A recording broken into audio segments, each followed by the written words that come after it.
This is The Devil's Guide to D&D. Devil's Delegate here, with my increasingly unruly quarantine hair. And today we're talking about the Genie Warlock from Tasha's Cauldron of Everything. I've been waiting for this one.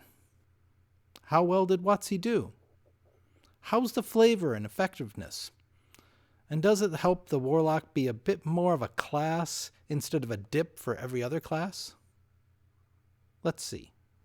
The subclass begins by having the player choose a genie kind: Dao, Genie, Ifriti, or Merid. Which you choose will determine 3 of your features. But I have to pause here to rant. They are calling the species Genie, and then the subspecies of air genies Genie, completely ignoring how singular and plural works for these words, and then blurring Roman spirits of a completely different type with the Arabian ones. Genie, spelled with a J or a DJ, is the singular. Jinn is the plural, and I'd prefer if WotC had used that for the general name. But if they want to use the one spelled with a G that exists because the French fouled up the translation of 1001 Nights, fine. Just don't use both Genie with a G and Genie with a J. For decades in my own game, I've used Jinn for the family name and called Jinn of the Air Perry's. It's at least less confusing. Rant through, onward. Which type of genie you choose will determine what spells are available to you, what kinds of damage you do, and what resistance you gain. We'll start with the spell options, in which for levels 1 through 5, you have 5 available for all Jinn, and then 5 for each type. Evaluating Warlock's subclass spell lists is not the same as evaluating Cleric domain lists or the new Sorcerer lists. With those, multiple good spells make a good list, but the Warlock doesn't get these spells, but only has the option to take them, and the Warlock already has more good spells than he can learn, and a whole lot more than he can cast. So he doesn't need any good spells. He needs a few of the very best, and then ones that work well in special situations, particularly outside of combat. The rest, it's okay if they're bad. At early levels, with only a few spells known, and only 1 to 2 spell slots, every spell must be compared against Hex and Armor of Agathis. In a majority of cases, the Warlock is better off keeping with those 2. At levels 1 and 2, there's a few spells I'd consider good for other classes, but nothing I can afford to take as a Warlock. Phantasmal Force can be a great spell in a game where the DM is very friendly to illusions. It's not so good if all it does is some damage. In the right kind of game, I might come back for it later, but probably not. Spike Growth is a decent control and damage spell. Thunderwave is a great spell for someone else. It's a one and done, and with 1 or 2 slots, I need spells that will last a battle, not a turn. Same Burning Hands is okay, as is Scorching Ray, but they're not doing that much more for me than Eldritch Blast, and I need to be picky. By the time the 3rd level spells come online, you know 6 spells, and you do want 1 AoE, and Fireball is a good one, though there's a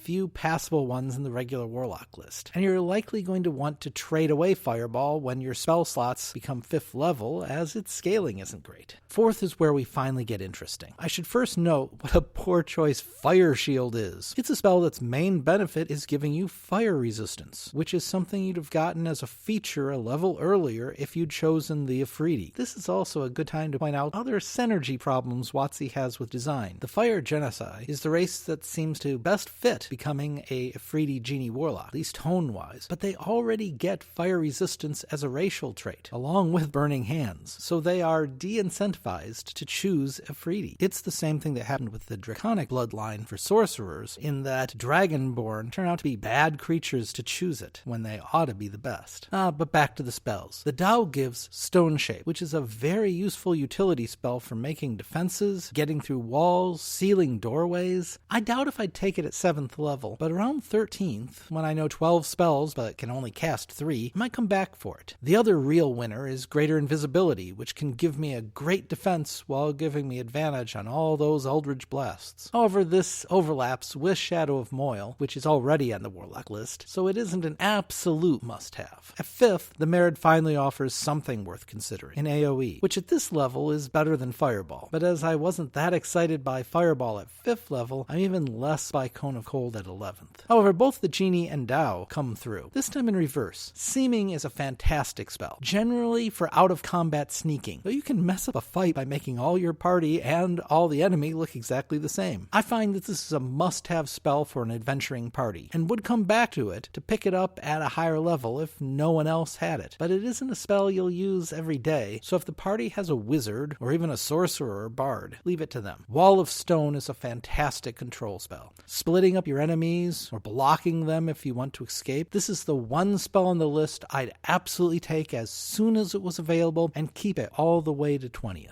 As a whole, the Merid list is okay, but weaker than the very similar water-themed list of the Fathom list. The Afridi list is a touch better, but is weaker than the similarly fire-themed list of the Fiend. The Genie list is good, and also very similar to the Archfey list, which is better. So from spells alone, the winner here is the Tao, with a couple strong choices, but you'll be okay if you end up at the Genie. But the spell lists aren't our only deciding factor for choosing our Genie kind, nor necessarily the most important. The extra damage you get to do, also at first level, and the resistance you gain at 6th is of a type that goes with a kind of Genie. Tao, bludgeoning. Genie, thunder. Afridi, fire, and Merid, cold. For the most part, the less effective a damage type is to do, the more useful it is to resist. By far, the best resistance to have is fire, as a lot of monsters do fire damage. But a lot of monsters are also resistant or immune to fire damage, so it's the worst type to do. Cold resistance is less helpful to have, though still quite helpful, and a little better to do. Thunder resistance is close to worthless, as almost nothing does thunder damage. But it's a great damage type to apply, as almost nothing resists it. The one that doesn't fit this pattern is the Tao with bludgeoning. It's a fantastic type to do, and it's pretty good to resist. Not as good as you might think, as monsters are more likely to slash and pierce with tooth and claw than bludgeon. But some do, and if you're facing lots of enemies armed with maces and clubs, then its value goes way up. Generally, I find that a type of resistance is a bigger deal than the type of damage that I inflict, giving the Afridi a step up, but the Tao is in a sweet spot, and considering the spells, Tao is the standout choice, with Merid as the real loser of the group. Though that's by comparison, and whether you can make a good Merid-related Genie Warlock will depend on other features. So let's go on. We'll come back to the spells a bit later. At first level, you're given a Genie vessel, the structure of which you can choose or roll for. An oil lamp, urn, ring with a compartment, stoppered bottle, hollow statuette, or ornate lantern. You need to be touching it in order to use your Genie's Wrath. That's the feature where you do extra damage. Once during your turn, you do extra damage to a target you hit equal to your proficiency bonus. That's nice, reliable damage. Certainly better than adding a die roll. The Hexblade also uses proficiency bonus for extra damage, so I'm afraid this once again is attractive to dipping, but it's nice to have. You can see right away all vessels are not equal. Since you need to be touching it, the ring is going to be a lot easier to use. On the other hand, rubbing the lamp or holding the bottle gives an enticing feeling to the class. It's a Genie, so a lamp is iconic. It will have to be just flavor that gets anyone to choose anything other than the ring. Finally, still at level 1, you get Bottle Respite, which is the ability to enter the vessel, which is comfy, for a number of hours equal to twice your proficiency bonus. And this is a wonderful feature. I heard people complain as soon as the subclass was released, some calling it a useless ribbon feature, while others mourned that you couldn't even stay in there for a long rest. Of note, you can at 9th level. That misses the boat. You're a warlock. You don't care about long rests. The whole party is keen on those. You're worried about short rests, and this is your daily short rest supplier. You're out of spell slots, but the cleric, rogue, and wizard see no reason to stop. Great. Pop in your vessel, let the rogue carry you, and you rest while they plod on. You can hear everything, so you can pop out when needed. If you're traveling cross-country, this is a sure way to get an extra short rest in. But it's a lot more. How good are you at stealth? If you aren't good, pop in the vessel that's now safe in the rogue's backpack,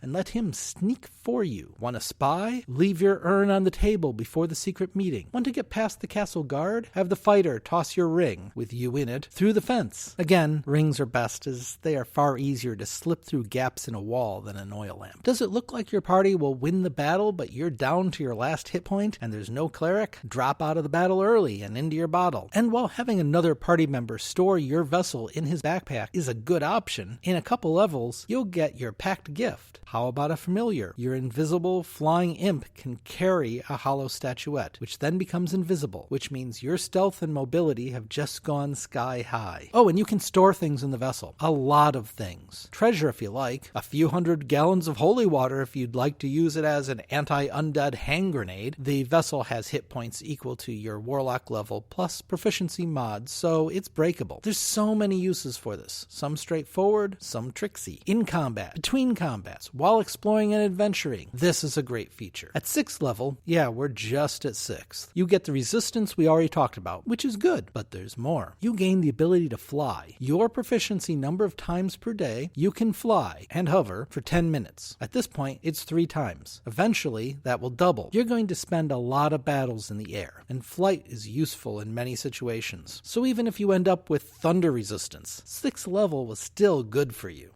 At 10th level, you get Sanctuary Vessel, which is an upgrade to your bottle respite. Now, you can take 5 willing creatures with you, and you and all of them get the benefits of a short rest in 10 minutes. Plus, if anyone spends hit dice to recover them, they get a few extra points back. This is a nice addition. Not as breathtaking as the original, but good. Rests have become easier. You can now have your imp sneak the entire party past the guard, or away from pursuers. Oh, and it says willing creatures. So if you can charm an enemy, you can have a mini jail for a few hours. The subclass capstone at 14th level is Limited Wish, and who better to grant wishes than a genie? Speak to your genie vessel, requesting the effect of any spell of 6th level or lower, not 5th, 6th level, with a casting time of 1 action, and you get it. At this point, you know 12 spells and have 3 spell slots, so I cannot overemphasize how good this is. You, the Warlock, have just become versatile, which is not a normal Warlock trait. No cleric, no problem. You can cast Revivify. Greater or lesser restoration. You've got them, and without the costly components. Enemies using poison damage? You've now got Aura of Purity, and you're laughing at the Paladin. You now have access to all the spells that you couldn't get before, plus you can now fill in for those that were too situational before to actually take. Languages? You can comprehend them. Animals and plants? You can locate them. Don't trust your host? Detect that poison. Decide you want to try out melee, or just want 50 temporary hit points? Tensor's Transformation. Yeah, just for the experience. Don't keep doing that. Keep in mind the limit of spells that take an action, so no finding steeds or familiars, though betting you already have one of those, and no contingency. But then this isn't for long-term effects. This is for whatever you need now. Don't save this. Use it. Use it all the time. It doesn't come back for D4 long rests, which is kind of a bummer, but this is such a good feature that you'll be able to live with that. Between a few good spells, extra damage, resistance, all the possibilities of your genie vessel, and limited wish, this is mechanically solid and one of the 2 best Warlock subclasses. And as I've covered the 14th level feature, we should be done, but we're not, as the Genie Patron has one more gift. At 17th level, for your Mystic Arcanum, you can now choose Wish. And yes, choose Wish. Yes, this is very fitting. Also very good. Wish is the best spell in the game. I said Warlocks are looking for the best spells because they have so few. Well, this is it. With Wish, you can do anything. But in general, you can cast any 8th level or below spell. Now you have Clone, you have Simulacrum, you have a Familiar, if you didn't have it already, you have a Homunculus, and you're riding a Griffin. And once you collect all those long-term goodies, you can use Wish in all the big combats. For a Wizard, Wish is the best, but Wizards have lots of options. So many spells and the ability to trade them in and out. For a Warlock who can't do that, Wish is so much better. Limited Wish was good. This is amazing.